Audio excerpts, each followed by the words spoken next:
In the heart of a bustling courtroom, the air is thick with tension, the faint rustling of papers and murmurs blending into an uneasy symphony. A sharp voice cuts through the hum. A judge, firm and commanding, presides over a case that has captured the public's imagination. On the stand is Emma Hayes, an unassuming woman whose calm demeanor belies the storm brewing within. Emma, a single mother working tirelessly as a nurse, has spent years silently enduring a legal battle with a powerful corporation responsible for poisoning the town's water supply.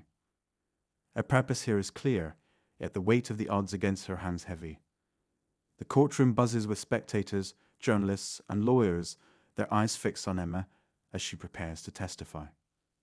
Emma's story begins in a quaint, struggling town where her days are consumed by long hospital shifts and caring for her ailing son Jack. The boy's laughter, once bright and full of life, has been replaced by labored breaths and frail smiles, a painful reminder of the invisible enemy wreaking havoc on their lives. Emma, resilient and driven by love, yearns for justice, but her quiet strength is often dismissed by those around her. As the townspeople grapple with their own struggles, Emma's fight feels lonely, her voice barely a whisper against the deafening roar of corporate power. The moment that changes everything arrives without fanfare. A letter in the mail, nondescript and unassuming, informs Emma of the lawsuit filed by other residents against the corporation. Though hesitant and wary of the system, she feels a spark of hope, a chance to fight back not only for her son, but for an entire community drowning in despair. Emma's resolve hardens, her ordinary world suddenly thrust into chaos. As Emma steps into the courtroom for the first time, the walls seem to close in around her. The opulent decor and sharp-suited attorneys create a world foreign to her own. Yet, Emma's gaze remains steady, her hand clutching a small locket with Jack's photo, a talisman of her unwavering determination. Over the next few days, she listens intently as the opposing side attempts to dismantle the case, their arguments sharp and unyielding. Her own lawyer, a young, passionate idealist named Daniel, struggles to gain traction, his inexperience a glaring weakness. Emma feels the weight of every glance, every dismissive smirk, and every word that chips away at their fragile case. And then comes the day when Emma takes the stand. The courtroom falls silent as she recounts her story, her voice trembling but clear.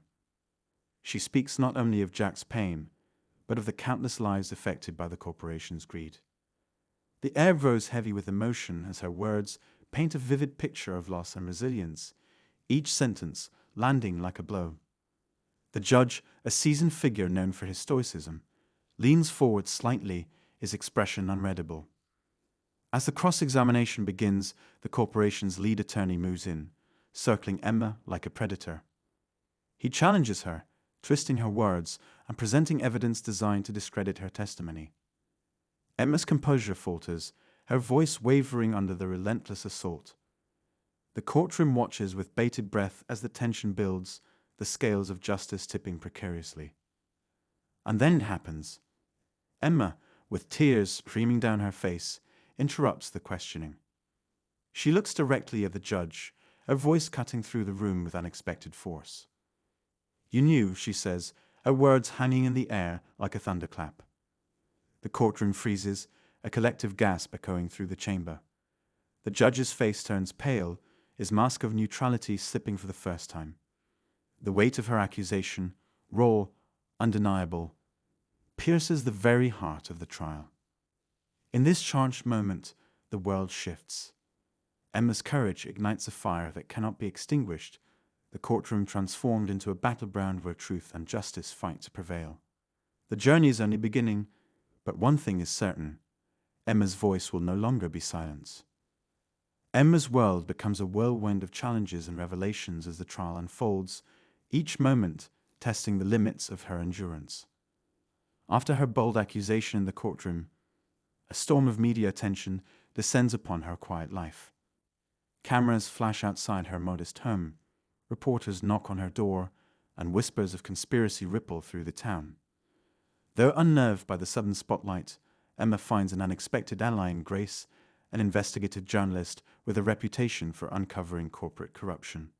Grace, tenacious and unyielding, believes in Emma's cause and offers her resources and guidance, becoming both a mentor and a confidant. Inside the courtroom, the stakes rise. The corporation's legal team, led by the coldly charismatic attorney Victor Langston, grows more ruthless in their tactics. Langston exudes a predatory confidence, his every move calculated to undermine Emma's credibility. He digs into her past, exploiting moments of vulnerability and pain in a relentless attempt to discredit her. The tension between Emma and Langston becomes a focal point, a battle of wills where every glance and word carries unspoken weight. Emma's lawyer, Daniel, struggles to keep pace with Langston's polished strategy. Though passionate, Daniel's inexperience is evident, and his missteps lead to several setbacks. Emma begins to question her choice to fight, doubt creeping in as victories seem further out of reach. Her nights are sleepless, filled with worry for Jack, whose condition worsens under the stress. Her son's soft, raspy voice asking, "Will it be okay, Mom?" echoes in her mind, fueling both her determination and her despair. The trial isn't the only battlefield. Emma's relationships with those around her evolve under the strain of the case. The townspeople, initially wary of her boldness, begin to rally behind her, their quiet support offering glimpses of hope. Among them is Margaret, an elderly neighbor with a sharp wit and a lifetime of wisdom. Margaret's blunt encouragement becomes a source of strength, her stories of personal struggles reminding Emma of the power of resilience. Emma's relationship with Grace deepens as the journalist uncovers damning evidence, documents proving the corporation knew about the contamination long before it became public. But obtaining these documents requires a dangerous move, one that forces Grace to confront her own fears and Emma to trust her completely. Their bond, forged in the crucible of adversity, becomes a lifeline for both women. As the trial progresses, Emma faces escalating challenges. Witnesses who once seemed solid falter under cross-examination. Evidence mysteriously disappears, and Langston's team orchestrates smear campaigns to tarnish her reputation. Each setback pushes Emma to her limits, forcing her to confront her deepest fears and insecurities. Her internal struggle is palpable. She questions her ability to protect Jack, to stand up to power, and to carry the hopes of an entire community on her shoulders. The midpoint of the story brings a shocking twist. During one of the hearings, Emma catches sight of a man in the gallery, a familiar figure from her past. His presence sends a jolt through her mind racing with memories of betrayal and silence. This man, a former executive of the corporation and someone Emma once trusted, holds the key to unraveling the case. His sudden appearance disrupts her focus, and for a fleeting moment, her voice falters. The courtroom seems to blur around her as she grapples with the implications of his return. Determined to uncover the truth, Emma confronts him outside the courthouse. Their conversation is tense and charged, filled with unspoken pain and buried secrets. He reveals fragments of information that confirm her suspicions. The corporation's corruption runs deeper than she imagined. But his motives remain unclear. Is he an ally, or is he using her for his own agenda? As the trial moves forward, Emma finds herself at a crossroads. The evidence Grace obtained could turn the tide, but using it comes with immense risks. Langston and his team will stop at nothing to discredit it, and presenting it in court could jeopardize the fragile alliances Emma has built. The decision weighs heavily on her, symbolizing the internal conflict that has driven her journey.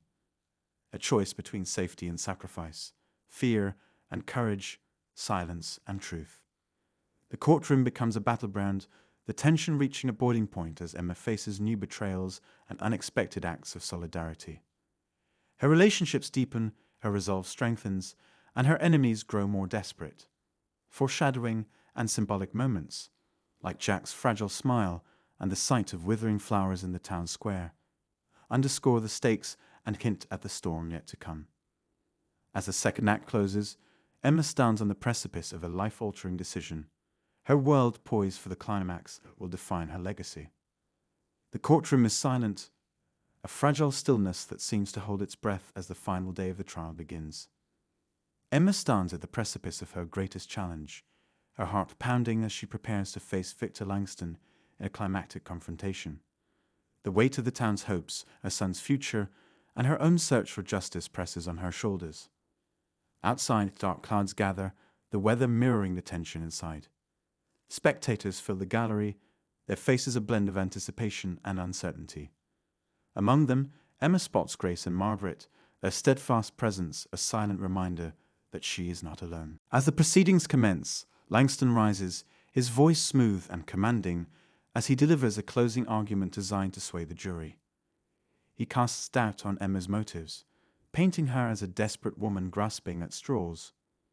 His words cut deep, but Emma remains unyielding, her fingers clutching the locket in her pocket, a reminder of Jack's quiet courage.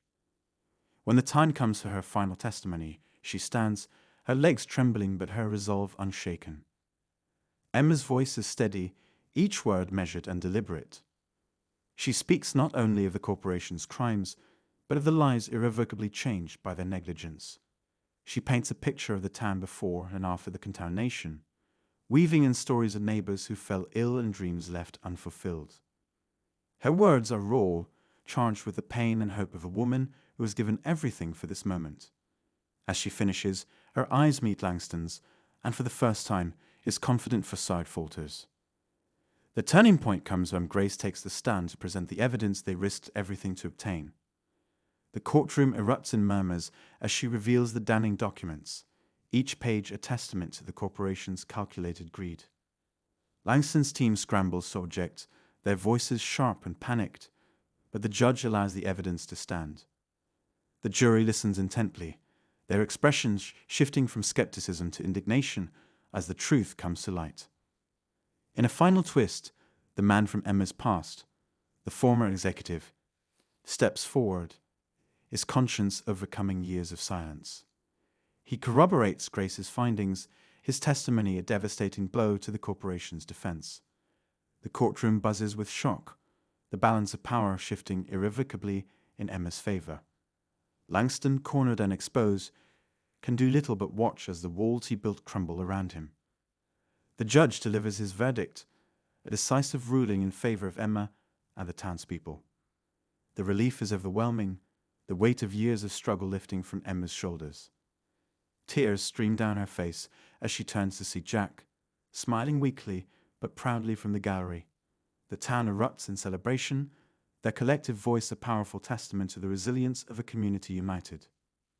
In the aftermath, Emma returns to her modest home, the quiet now, a welcome reprieve from the chaos. Jack's health improves as the settlement ensures access to better care, and the town begins the slow process of rebuilding. Grace's expose on the trial sparks national outrage, leading to widespread reform and a newfound awareness of corporate accountability.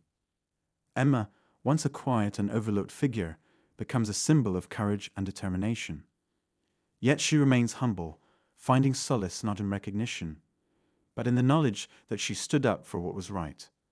One evening, as she walks through the town square, she notices a young girl playing on a restored fountain, the water clear and pure. Emma smiles, a bittersweet reflection in her eyes as she realizes the ripple effect of her fight. The story ends with Emma sitting at her kitchen table, writing a letter to Jack. Her words are simple but profound, a mother's wisdom distilled through the lens of her journey. Asterisk, never be afraid to stand for what's right, even when it feels like the world is against you. One voice can echo far beyond its source, shaping a better future for those who follow. Asterisk. The camera lingers on Emma's face, her expression a mix of exhaustion and quiet triumph.